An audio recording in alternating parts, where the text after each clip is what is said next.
Having a title like Everything You Need to Know is something of a hostage to fortune, since somebody's bound to mention you never said anything about establishing the direction of twist. So let's retitle this as Almost Everything You Need to Know.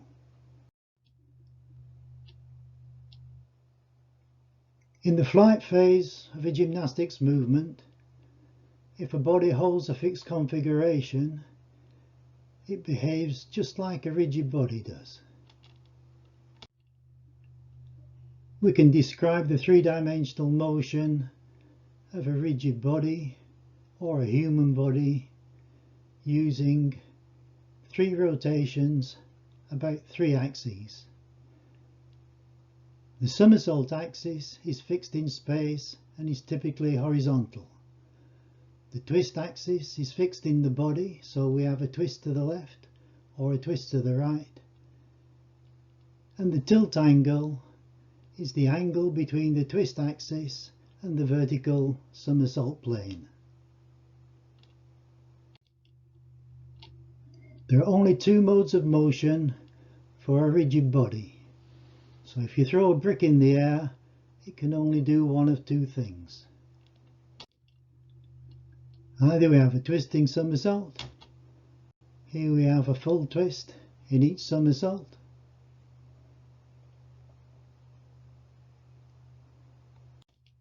Or we can have a wobbling somersault. Here we have 6 backward somersaults in the pike position and 4 complete wobbles. So in the top sequence we have 1 somersault with 1 twist. In the lower sequence we have 3 somersaults with 2 complete wobbles, so the final position on the right hand side is exactly the same as the starting position on the left hand side. The body twists a bit one way and back again. It tilts a bit one way and back again. Basically it just somersaults. So there are only 2 modes of motion for a rigid body, either a twisting somersault or a wobbling somersault. So what?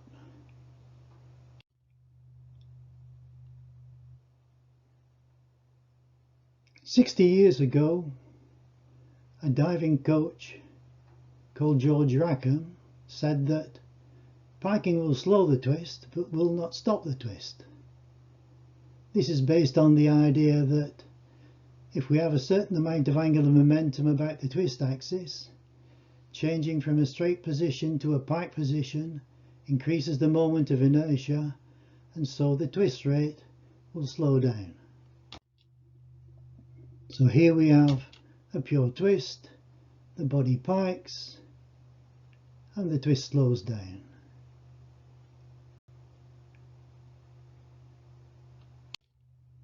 However, if we have a twisting somersault, here we have 2 somersaults and 2 twists, the body pikes, and we go into the wobbling somersault mode. So effectively, piking stops the twist. So this is an example that if we understand the mechanics of the aerial motion of a rigid body, we may gain some insight into the motions of a multi-body system such as the human body. If twist starts when the body is in contact with the gymnastics apparatus, then contact twist is used. So contact twist is initiated during the takeoff phase. Here we have an example of a double twisting somersault where the twist starts early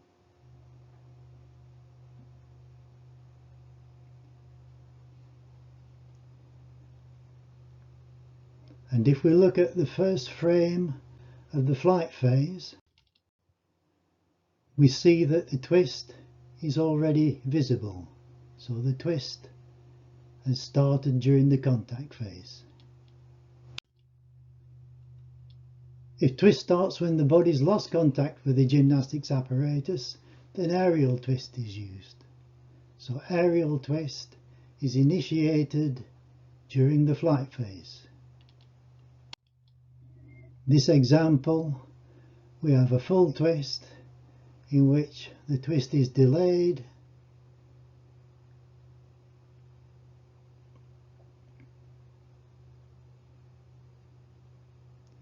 and if we look at the first frame of the flight phase, then no twist is apparent.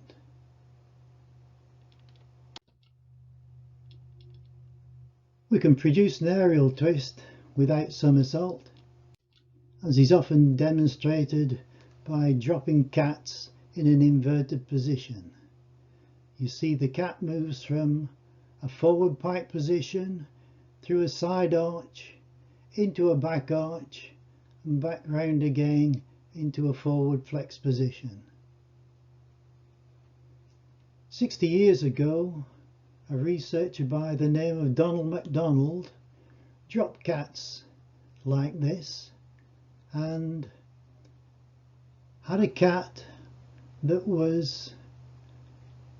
had no internal balance mechanisms. The inner ear mechanism was absent from birth, and when he dropped this cat upside down, it did a half twist. When he blindfolded this cat, it made no attempt to twist. He then did the blindfolded experiment with cats that did have a good balance mechanism, and he found out they could do a half twist. From this, he was tempted to conclude that the cat could use its balance mechanism to sense its direction in space. However, when he accidentally dropped one cat out the correct way up, it promptly did a half twist and landed on its back.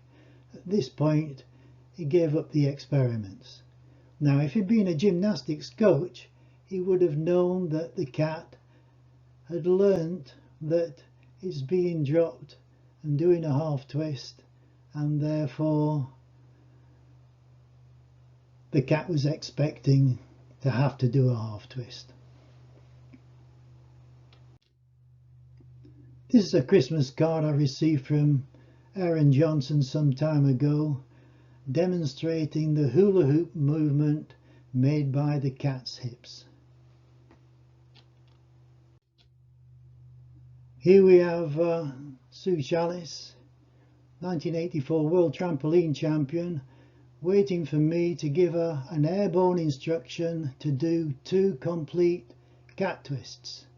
And there we go, half a twist, another half twist.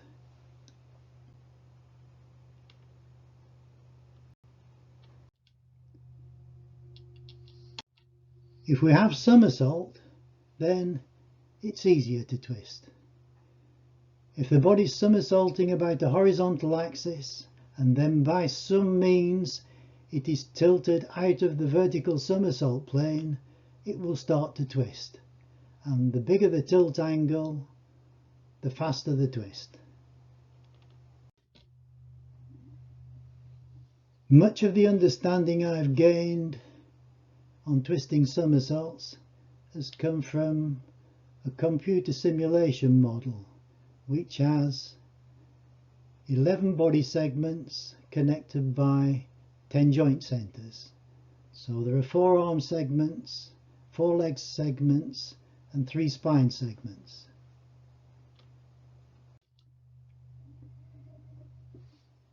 The accuracy of the simulation model is shown here. In the top sequence we have a full twisting double somersault dismount from rings. In the lower sequence, on the left, at release, we have exactly the same body configuration and orientation. In the simulation, the arm and legs move exactly the same as in the video sequence. However, the somersault, tilt and twist angles are calculated by the simulation.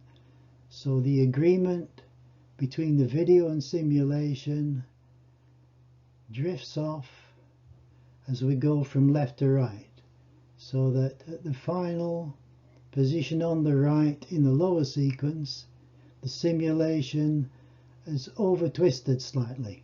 However, it has still done a full twist, mainly in the second somersault of the double somersault dismount. If we want to tilt the body over sideways out of the vertical somersault plane, the obvious way of doing this is to use an asymmetrical arm movement in the top sequence, which represents our gymnast either floating in space or in a jump.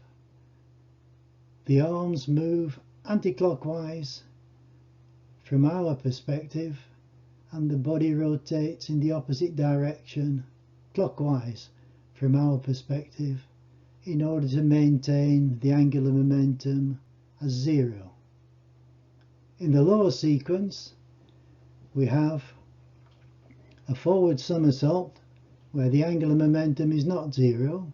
We have exactly the same arm action that produces a very similar amount of tilt, and at the half somersault position we've achieved one twist in this example. For backward somersaults we use the opposite arm action. So for a twist to the left, the arm action is left arm down, right arm up, and the top sequence tilts in the opposite direction to the previous example. In the lower sequence, in a backward somersault, the body tilts again in the opposite direction, but we still get a twist to the left. And on the right hand side, a similar amount of tilt has been produced as in the top sequence. We can also use asymmetrical hip movement to produce tilt. If this is done in a plain jump, then we can see in the third graphic the body is flexed over the right hip, which corresponds to left arm up, right arm down, which in a forward somersault will give us a twist to the left. In a jump, it gives us a very small twist to the left and very little tilt. However, in the lower sequence, we have a rigid body effect known as nutation, which increases the tilt angle up to the quarter twist position. This is accentuated with the wide arms, and at the quarter twist position the arms can be brought close to the body. At the half somersault position on the right in the lower sequence, we've produced 3/4 of a twist. The same kind of movement can be made in a backward somersault. In this example, the body starts from a straight position and flexes over the left hip. This lowers the left arm and raises the right arm, so the direction of twist is going to be to the left. In the top sequence, we have very little tilt produced, whereas in the lower sequence we have enough tilt to produce half a twist after half a somersault.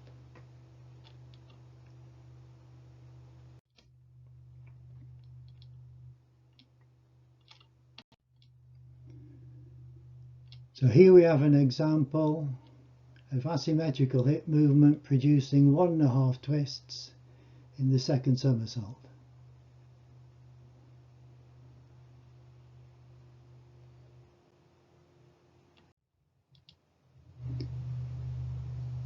If we want to learn a 1.5 twisting somersault, then as a prerequisite we require a pike forward somersault with an early straightening out. In this sequence we have a pike somersault with an early kick out into a wide arm straight somersault, then over one hip produces half a twist with wide arms and again, and then when the arms are brought close to the body this becomes 1.5 twists. In a double somersault, we can produce a wide arm half twist, which becomes 1.5 twists when the arms are brought close to the body.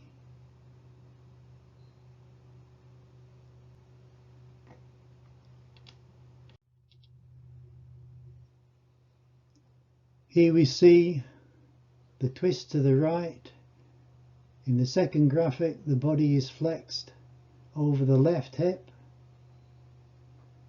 and on the right hand side the body is flexed over the right hip to remove the tilt.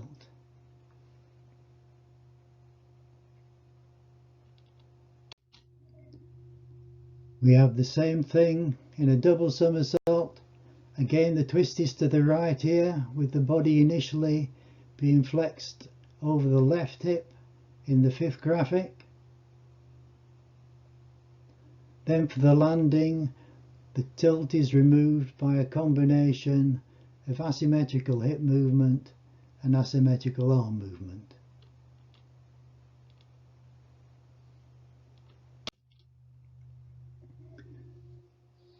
Here we have a sequence demonstrated by Sue Challis.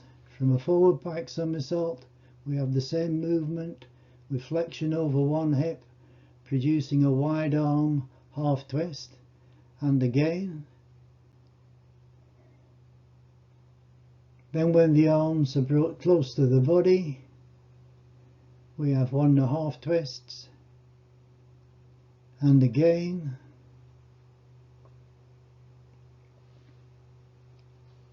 As a lead up from a double somersault, we have a half twist from a pike ball out, and again with a little more somersault required. So wide arms, enough somersault, and in the next one the arms are brought close to the body, producing 1.5 twists. And again,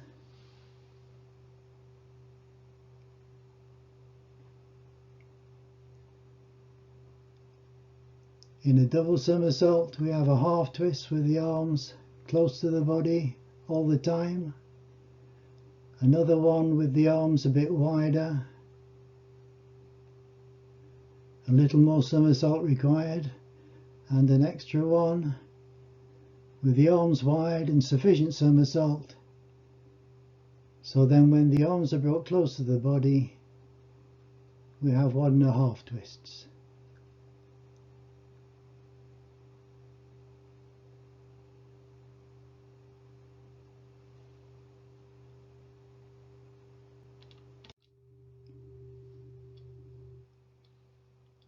The next example uses asymmetrical arms to produce the tilt for an aerial twist.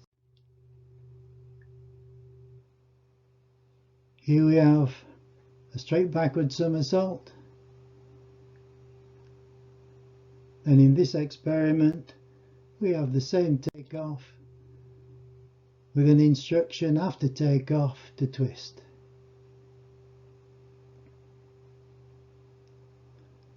You can argue whether there's more asymmetrical hips there or asymmetrical arms. However, in this learning progression, it is all asymmetrical arms because it's all simulation. As a prerequisite, we need a straight backward somersault with the arms raised at takeoff. First of all, we just have a straight backward somersault with wide arms, and again. Next, the left arm is dropped to the horizontal, producing a half twist, and again.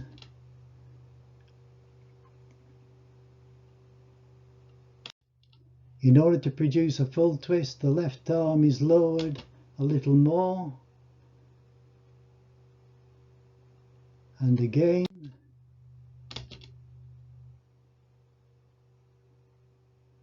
Here the body lands tilted, so either the beginner exits the trampoline stage left, or the beginner adopts the next stage, whereby the tilt is removed at the end of the movement by squaring out the arms, using asymmetrical arm movement again.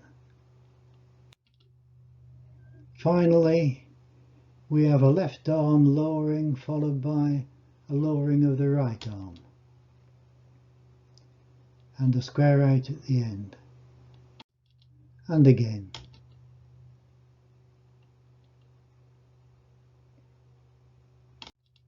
So here's the full progression from the straight backward somersault with wide arms, followed by the lowering of just one arm for a half twist, and again, followed by the lowering of the left arm a little more, producing a full twist, and again,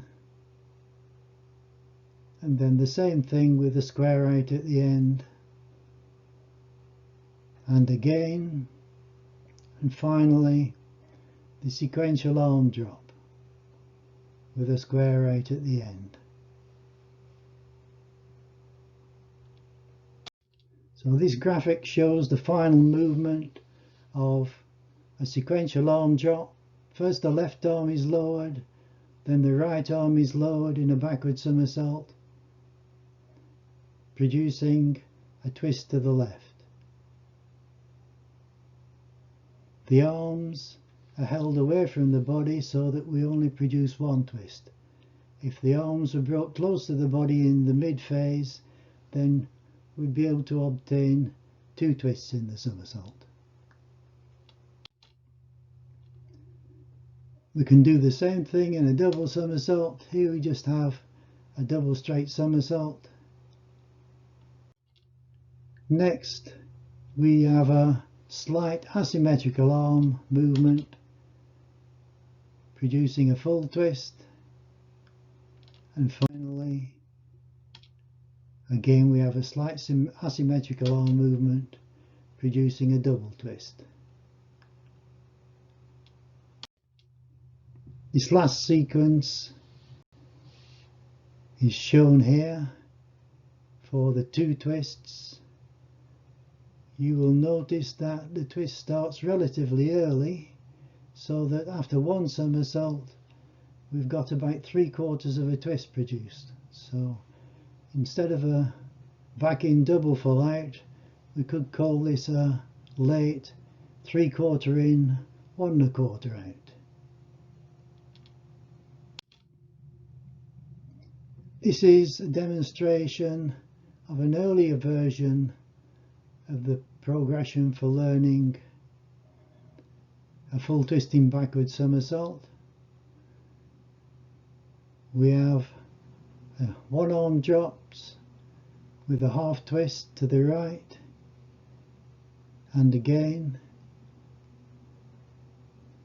the right arm drops and we twist to the right, and then the next stage didn't proceed too well. Here Sue has managed to get into the contact twist groove, which is difficult to get out of.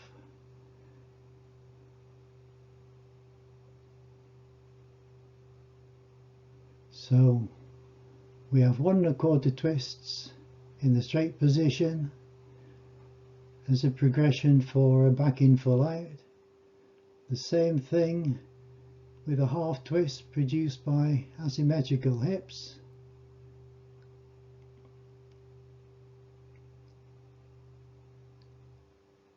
And again.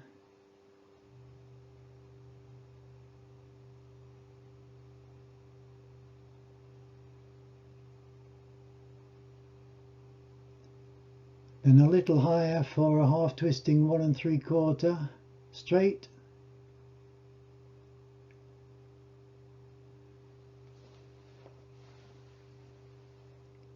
and again. If you can do this in the straight position, then you don't really need any more somersault to put a Bharani on the end. Here we have a little more somersault, but maybe not quite enough. And again.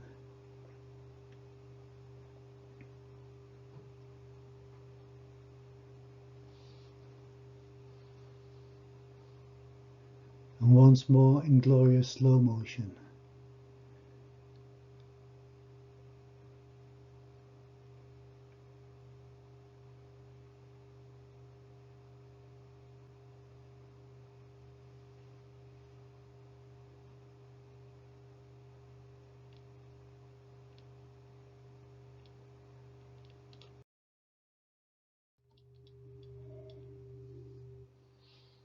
If we look at the same kind of movement done using contact twist and aerial twist, first of all, let's have a backward somersault with 2 twists using contact twist. So the arms are symmetrical throughout and the twist starts during the takeoff from the trampoline bed.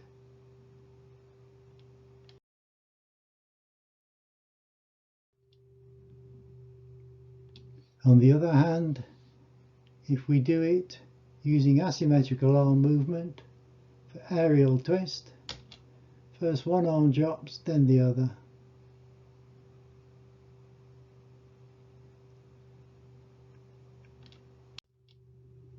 For the contact twist, we have a certain amount of tilt visible in the middle graphic. If we change to aerial twist, we have slightly less tilt. In fact, for aerial twist, it could be argued that you only need half as much visible tilt at the half somersault position. However, since it takes time to make the asymmetrical arm movements, we need a little more tilt than otherwise in order to achieve the 2 twists.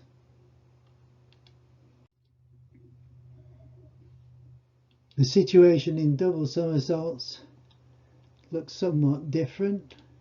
Here we have a double full in the first somersault and a double full twist in the second somersault.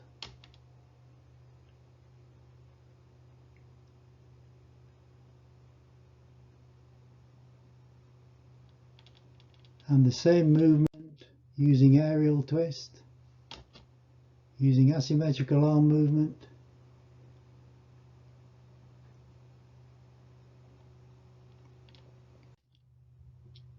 For the contact twist, we note that there does not appear to be any tilt at the 1 somersault position, whereas at the half somersault and 1.5 somersault positions, we've got considerable tilt. This is because for contact twist, typically the tilt away from the vertical disappears of its own accord after 1 somersault and 2 somersaults. For aerial twist, the situation is different. Once we've produced the tilt, it stays there until it's removed near the end of the movement. So in the middle graphic here, the tilt is clearly visible and is the same kind of magnitude as at the half somersault and 1.5 somersault positions.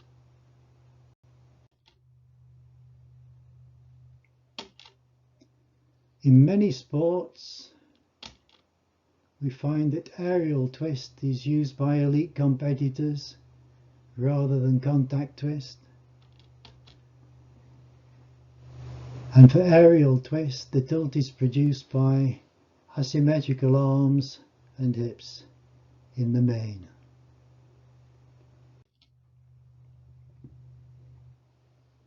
We might ask the question, what's the most twists you can produce in the second somersault of a double somersault on trampoline?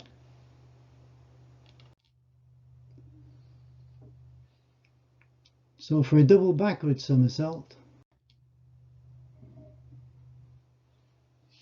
this is the technique shown in between the two somersaults. So towards the end of the first somersault and the beginning of the second somersault, the body is flexed over the left hip with wide arms. We have about a quarter of a twist produced at the one somersault position, and then the arms are lowered sequentially. The constraints for this movement were that the arms cannot be raised above shoulder level, so the amount of arm asymmetry was restricted in this movement. So it's primarily an asymmetrical hip technique assisted by asymmetrical arms as they're brought to the body sequentially. This is what the movement looks like from the side. We can see that after one somersault, the body's done a quarter of a twist, and the left arm has already been lowered. Near the end of the sequence, we can see asymmetrical arm movement in order to remove the tilt. This time the arms have been allowed to be raised above shoulder level in order to help remove the tilt. From the front view, from the end of the trampoline, again we see we've got a quarter twist at the one somersault position, and we have asymmetrical arm movement towards the end of the movement.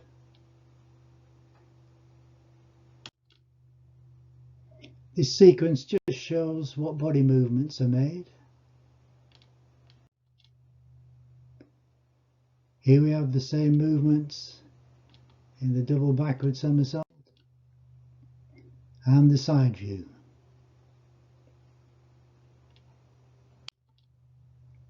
Moving on to leg twisting forward double somersaults. This is the technique in between the two somersaults, so towards the end of the first somersault on the left and the beginning of the second somersault on the right.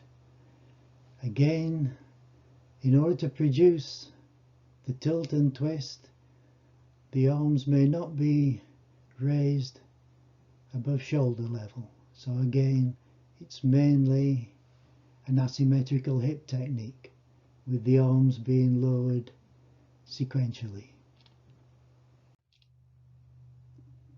In this case, we can produce 3.5 twists. We're restricted to a quarter of a twist in the first somersault.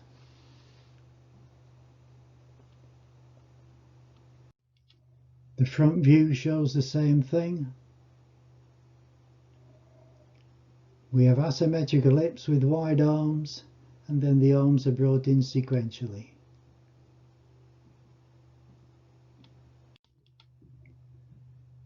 These are the movements that are made without the somersault and twist. Then again in a somersault.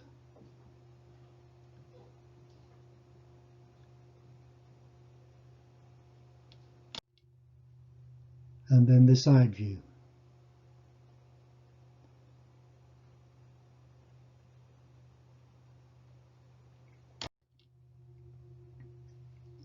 I don't have an example of 3.5 twists, but I do have a very old example of 2.5 twists in the second somersault, where the twist doesn't start early. This is Paul Luxon from 1970, filmed on 8mm. And again in slow motion, which has magically changed the colour of his shirt.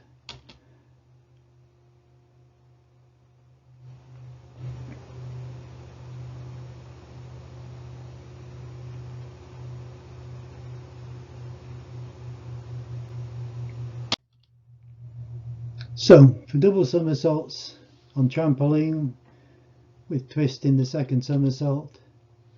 When rotating backwards in a straight double somersault, 3 twists are possible. When rotating forwards from a pike position, 3.5 twists are possible. If we allow the arms to move above shoulder height, we can squeeze an extra twist out of each one of these, although typically on trampoline this is not used.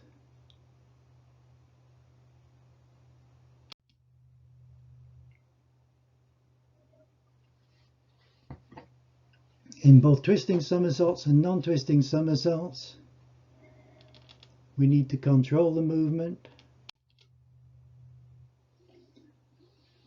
As an example, for non-twisting somersaults, we note that a rigid body without control is unstable.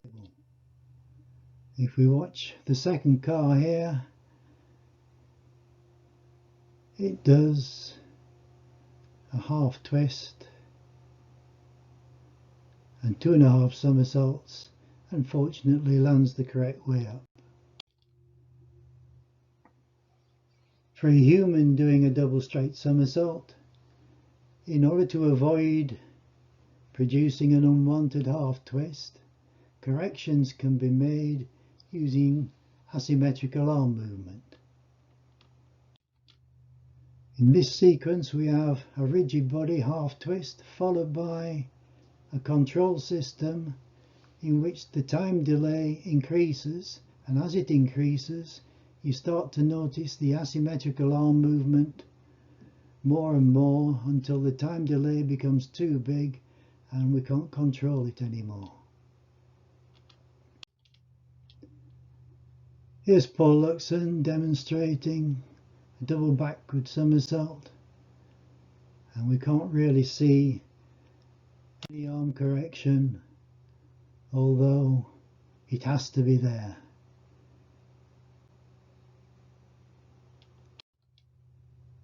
So asymmetrical arm adjustments can prevent the build-up of twist in double straight somersaults.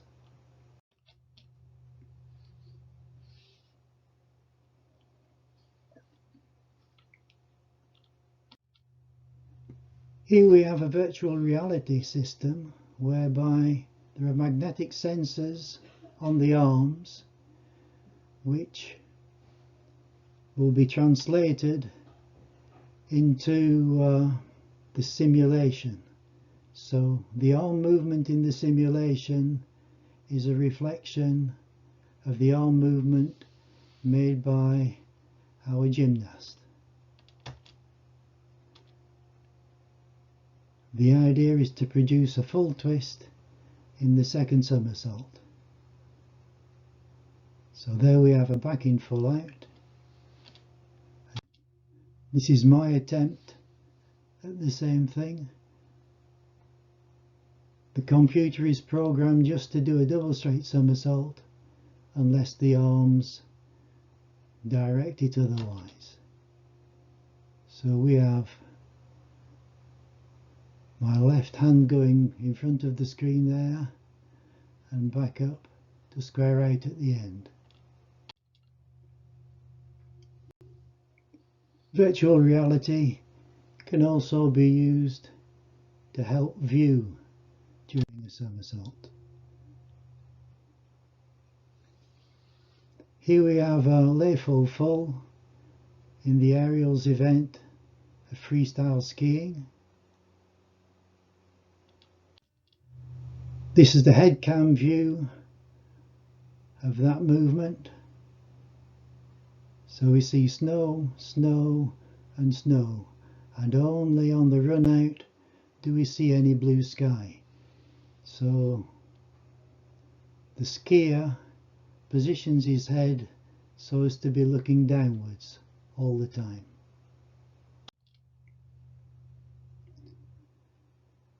Here we have a computer simulation of a back in full out, and next we'll look at what the computer head camera sees using an automatic head movement that puts the head back when the body's upside down and then brings the head forwards when the body's the right way up. So we have half a twist to the left followed by a Barani to the left. Our real-time viewing consists of a device on the top of our gymnast's head which records his head movements, and these head movements are put into the computer view of the back in full out, which shows the view that's dependent upon the gymnast's head movements. So the idea is for the gymnast to keep the trampoline in view as much of the time as possible. Not overly successful here. However, our gymnast was so intrigued by the idea of being able to see during a double somersault with twist. We took him into the gym the same day, and here's a half twisting 1 3/4 somersault dismount,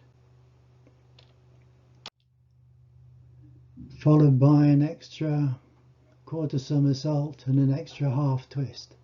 So we've got a full twisting double somersault dismount. Then we put a small mat in for him to view, and from this point he can see the mat all the way through.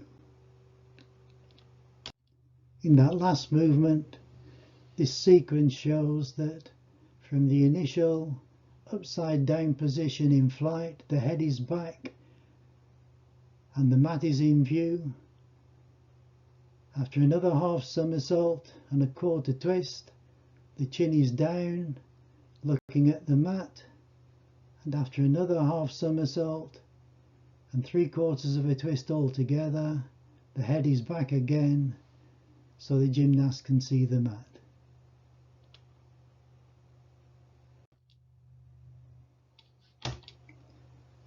In looking at high bar dismounts from the Olympics, those gymnasts who viewed doing double somersault dismounts increased from 20% in 2000 to 42% in 2016.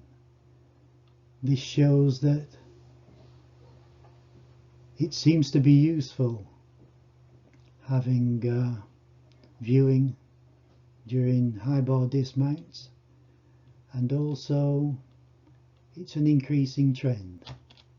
So if your head is in the right position that allows viewing, then your brain stands a chance of gaining more information on how the skill is progressing.